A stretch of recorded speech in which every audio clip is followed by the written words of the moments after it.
ফ্লোরিডার জলাশয় থেকে অজ্ঞাত আরও এক ব্যক্তির দেহাংশ উদ্ধার, বৃষ্টির কিনা তা পরীক্ষার পর জানা যাবে। পুতিনের দরবারে ইরানের পররাষ্ট্রমন্ত্রী, মধ্যপ্রাচ্য ইস্যুতে যুক্তরাষ্ট্রকে সতর্ক করল রাশিয়া, বাড়ছে জ্বালানি তেলের দাম। জ্বালানি সংকটে বাড়ছে বৈদ্যুতিক গাড়ির চাহিদা ও দাম, কম খরচে চলাচল, ধরতে হচ্ছে না তেলের জন্য লাইন। 4 দিনেও নিয়ন্ত্রণে আসেনি জাপানের দাবানল, পুড়ে ছাই 2000 একর বনভূমি, সরিয়েছে 3000-এর বেশি মানুষকে। এবং মালিতে বিদ্রোহীদের হামলায় প্রতিরক্ষামন্ত্রী সাদিও কামারা নিহত, গোষ্ঠীগত দাঙ্গা তীব্র আকার ধারণ করায় দেশটির নিরাপত্তা পরিস্থিতির চরম সংকটে।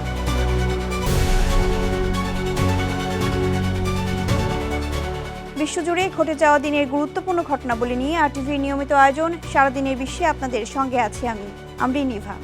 যুক্তরাষ্ট্রের ফ্লোরিডায় হাওয়ার্ড ফ্রাঙ্কল্যান্ড ব্রিজের কাছের জলাশয় থেকে অজ্ঞাত আরও এক ব্যক্তির দেহাংশ উদ্ধার করেছে Hillsborough County sheriff office. Pinellas County sheriff অফিসের সহায়তায় উদ্ধার করা এই অবশিষ্টাংশ নিয়ে এখন ঘনীভূত হচ্ছে রহস্য। তদন্তকারীরা জানান, গত শুক্রবার যে স্থান থেকে নিখোঁজ বাংলাদেশি শিক্ষার্থী জামিল লিমনকে মৃত অবস্থায় উদ্ধার করা হয়, ঠিক তার পাশ থেকেই এই নতুন দেহাবশেষ পাওয়া গেছে। বর্তমানে উদ্ধারকৃত দেহাংশগুলো পিনেলস কাউন্টি মেডিকেল এক্সামিনারের দপ্তরে রাখা হয়েছে। তবে এগুলো কার দেহাবশেষ তা এখনও নিশ্চিত করতে পারেনি কর্তৃপক্ষ। নিখোঁজ বাংলাদেশি শিক্ষার্থী নাহিদা বৃষ্টির সন্ধানে ওই এলাকায় এখনও জোর তল্লাশি চালাচ্ছে পুলিশ। উদ্ধার হওয়া এই দেহাবশেষ বৃষ্টির কিনা তা নিয়ে প্রবাসী বাংলাদেশিদের মাঝে উদ্বেগ বাড়ছে। কাউন্টি শেরিফ অফিস জানিয়েছে, তদন্ত শেষে এ বিষয়ে শীঘ্রই বিস্তারিত তথ্য জানানো হবে।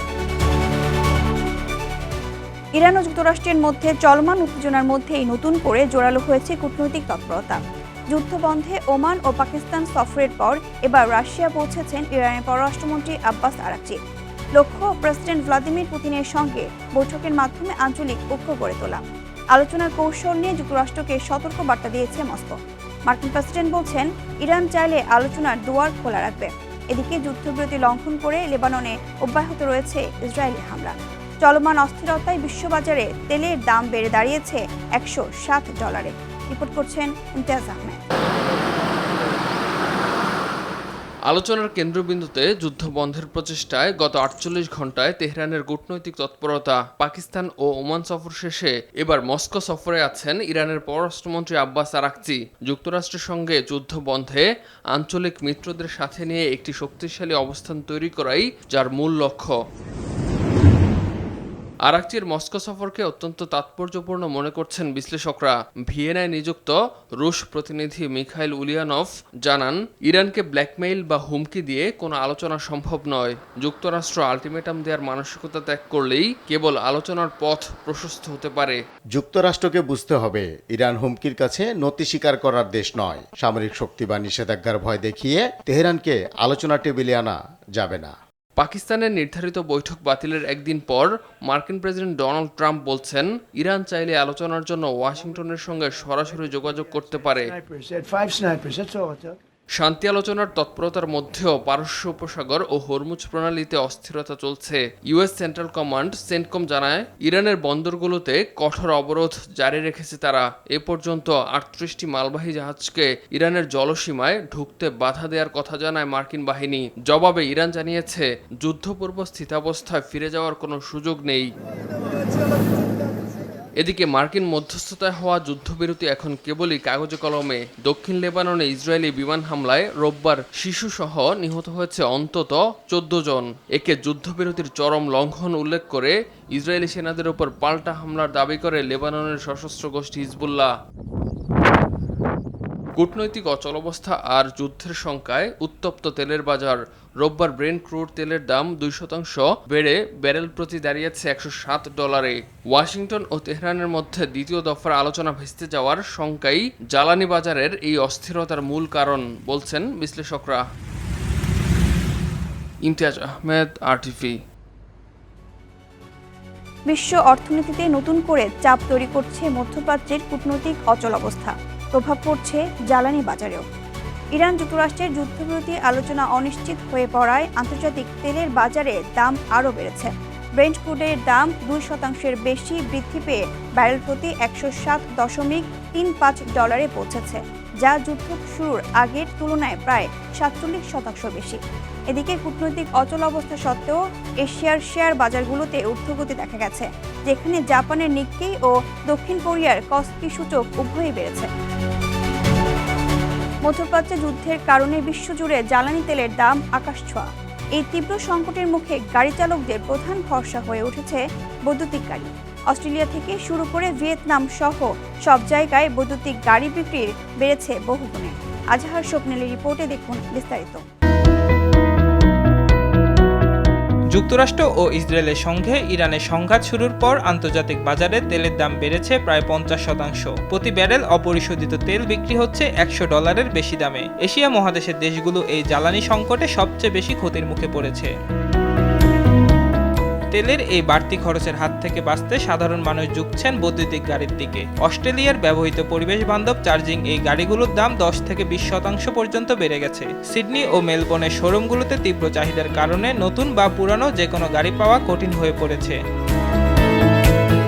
শুধু অস্ট্রেলিয়া নয়, বিশ্বের শীর্ষ 2 অর্থনীতির দেশ যুক্তরাষ্ট্র ও চীনেও বৈদ্যুতিক গাড়ি বিক্রি বিপুল হারে বেড়েছে। এছাড়া এশিয়ার দেশ জাপান, দক্ষিণ কোরিয়া এবং ভিয়েতনামেও এসব গাড়ি কেনার হিড়িক পড়েছে। ভিয়েতনামের স্থানীয় ইভি কোম্পানি ভিনফাস্টের বিক্রি বেড়েছে 127%। ইউরোপের দেশগুলোতেও একই চিত্র দেখা যাচ্ছে। টেসলার মতো নামি দামি ইভি কোম্পানির ব্র্যান্ডের বিক্রি বেড়েছে 3 গুণ। জ্বালানি বিশেষজ্ঞরা বলছেন, ইউক্রেন যুদ্ধের পর ইরান যুদ্ধ এই 2 বড় ধাক্কায় মানুষ দ্রুত জীবাশ্ম জ্বালানির বিকল্প খুঁজছে।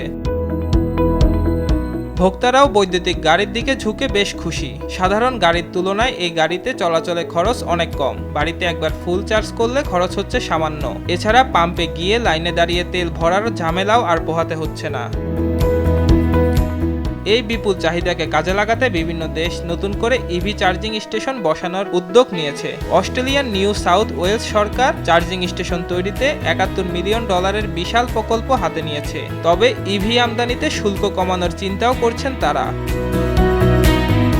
জ্বালানি সংকটের এই কঠিন সময়ে বৈদ্যুতিক গাড়ি শুধু পরিবেশ বাঁচাচ্ছে না, সাধারণ মানুষের পকেটের টাকাও সাশ্রয় করছে।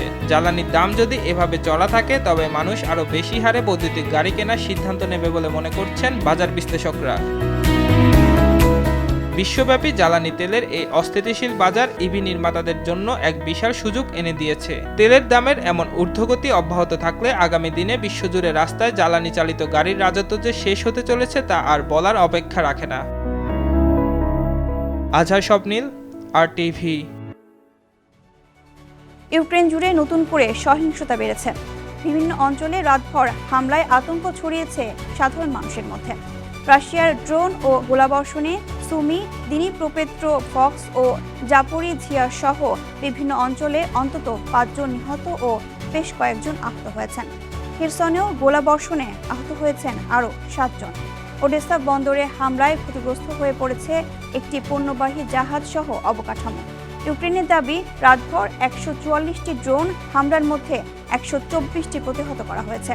তবে হামলার প্রভাব দেশের অন্তত 11টি স্থানে পড়েছে। প্রাকৃতিক দুর্যোগের নতুন চ্যালেঞ্জ হিসেবে জাপানের উত্তরাঞ্চলে দাবানল ভয়াবহ রূপ নিয়েছে, যা নিয়ন্ত্রণে হিমশিম খাচ্ছে কর্তৃপক্ষ। ইউয়াতে অঞ্চলে টানা 4 দিন ধরে চলছে দাবানল। পুড়ে গেছে প্রায় 2000 একর বনভূমি। আগুন ওতসুচি শহরের আবাসিক এলাকার কাছে পৌঁছালে 3000-এর বেশি মানুষকে সরিয়ে নেওয়া হয়েছে। আগুন নিয়ন্ত্রণে 1000-এর বেশি দমকল কর্মী ও টোকিও সহ বিভিন্ন অঞ্চলের উদ্ধারকারী দল কাজ করছে। দুর্গম এলাকায় হেলিকপ্টার থেকে পানি ছিটানো হচ্ছে। বৃষ্টির সম্ভাবনা না থাকায় পরিস্থিতি আরও জটিল হয়ে উঠেছে, আর বাতাস বাড়লে আগুন দ্রুত ছড়িয়ে পড়ার আশঙ্কা রয়েছে। ভারতের রাজধানী নয়াদিল্লিতে গভীর রাতে সহিংস ঘটনায় প্রাণ হারালেন এক ফুড ডেলিভারি কর্মী, আহত হয়েছেন আরও একজন। জাফরপুর কালান এলাকায় তুচ্ছ বাকবিতণ্ডা থেকে এই ঘটনা ঘটে। পুলিশ জানায়, জন্মদিনের একটি ছোট অনুষ্ঠানের পর অতিথিরা ফিরছিলেন। তখন প্রতিবেশী নীরজের সঙ্গে তর্ক বাধে।